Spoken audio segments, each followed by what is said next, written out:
ये है talks news network और आप देख रहे हैं पॉलिटॉक्स, राजनीति का कच्चा चिट्ठा।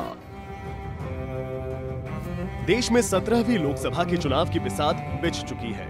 एक ओर राजनीतिक दल उम्मीदवारों को चयन के लिए माथापच्ची कर रहे हैं, तो दूसरी ओर दल बदल का दौर तेज हो गया है।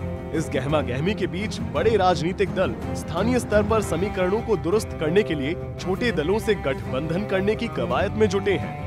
सीटों की संख्या के लिहाज से देश के सबसे बड़े सूबे उत्तर प्रदेश में भाजपा, कांग्रेस, सपा और बसपा अलग अलग इलाकों में असर रखने वाले छोटे दलों को अपने पाले में लाने की कोशिश कर रहे हैं। कई छोटे दल बड़े दलों की गोदी में बैठ चुके हैं और कई ऐसा करने के लिए सियासी मोल भाव कर रहे हैं, जबकि कुछ अपने दम पर चुनावी मैदान में उतरने की तैयारी कर रहे हैं। पूर्व प्रधानमंत्री चौधरी चरण सिंह के बेटे अजीत सिंह का राष्ट्रीय लोकदल इस बार सपा बसपा के गठबंधन में शामिल है। अजीत सिंह ने मुस्लिम, जाट, गुर्जर और राजपूत गठजोड़ यानी मजगर के बूते अपनी राजनीति को चमकाया, लेकिन राज्य में सपा और बसपा की मजबूती से मुस्लिम वोट उनसे छिटक गए। 2014 की लोकसभा और 2017 के विधानसभा चुनाव में लोकदल का प्रदर्शन बेहद निराशाजनक रहा। पार्टी ने विधानसभा चुनाव के दौरान राज्य में 277 उम्मीदवार उतारे थे, मगर छपरौली सीट ही बच सकी। हालांकि उपचुनाव में सपा से समझौते के बाद लोकसभा में पार्टी का एक सांसद पहुंच गया। शिवपाल सिंह यादव के नेतृत्व वाली प्रगतिशील समाजवादी पार्टी (पीएसपी)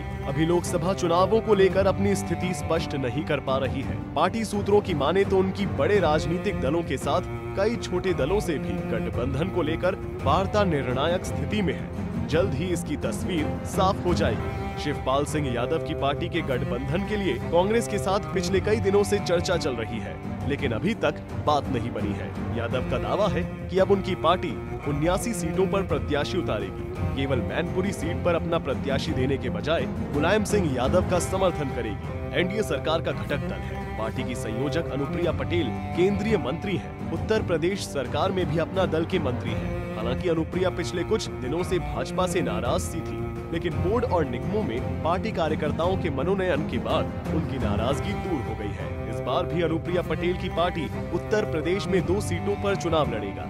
अनुप्रिया पटेल मिर्जापुर से चुनाव लड़ेंगी और दूसरी सीट पर दोनों दलों के नेता बैठकर चर्चा करेंगे। अपना दल को मिर्जापुर सीट देने के बाद विकल्प के रूप में प्रतापगढ़, रॉबर्ट्सगंज, फूलपुर, डुमरियागंज या प्रयागराज में से किसी एक को रखा गया है। केंद्रीय मंत्री अनुप्रिया पटेल के अपना दल के भाजपा के साथ तालमेल को अंतिम रूप देने के एक दिन बाद उनकी मां कृष्णा पटेल की अगुवाई वाले अपना दल ने कांग्रेस से हाथ मिला लिया।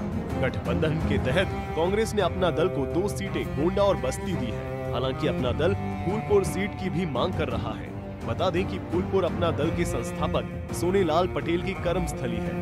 ये धड़ा दावा करता है कि उनकी पार्टी ही सोनेलाल पटेल द्वारा गठित मूल पार्टी है और उसे पटेल एवं दूसरे पिछड़े वर्गों का समर्थन हासिल है। सुहेलदेव भारतीय समाज पार्टी (भाजपा) उत्तर प्रदेश में बीजेपी का सहयोगी दल है। हालांकि सरकार में शामिल होने के बाद भी भाजपा अध्यक्ष लगातार सरकार की कार्यप्रणाली पर प्रश्न चिन्ह लगाते रहे हैं। पार्टी के राष्ट्रीय महासचिव अरुण राजभर का कहना है कि उनकी पार्टी के बीजेपी से मतभेद खत्म हो गए हैं। लोकसभा चुनाव के लिए उन्होंने 5 सीटें मांगी हैं। हालांकि अभी सीटों का बंटवारा तय नहीं हुआ है। जनसत्ता दल लोकतांत्रिक बनाने वाले रघुराज प्रताप सिंह उर्फ राजा भैया लोकसभा चुनाव की तैयारियों में जुटे हैं। राजा भैया ने कौशाम्बी से शैलेंद्र कुमार को प्रत्याशी बनाया है। शैलेंद्र कुमार 3 बार सांसद और 3 बार विधायक रह चुके हैं। वहीं प्रतापगढ़ से पूर्व सांसद और वर्तमान एमएलसी अध्यक्ष प्रताप सिंह मैदान में है। राजा भैया फतेहपुर, हमीरपुर, गाजियाबाद समेत 20 सीटों पर चुनाव लड़ने की तैयारी में है। Republican party of India Bhajpa के नेतृत्व वाली एनडीए सरकार का घटक दल है। इसका आधार महाराष्ट्र में है, लेकिन अब इसने उत्तर प्रदेश में भी अपनी जमीन तलाशनी शुरू कर दी है। इसी के मद्देनजर पार्टी ने यहां संगठन को विस्तार भी दिया है। लखनऊ दौरे पर आए आरपीआई के अध्यक्ष रामदास अठावले ने कहा था कि उन्होंने भाजपा से उत्तर प्रदेश में सीटें मांगी हैं। भाजपा सीटें नहीं देती है तो भी उनकी पार्टी इन सीटों पर चुनाव लड़ेंगी जहां प्रभाव है। पॉलिटॉक्स ब्यूरो, जयपुर। ये है टॉक्स न्यूज नेटवर्क और आप देख रहे हैं पॉलिटॉक्स, राजनीति का कच्चा चिट्ठा।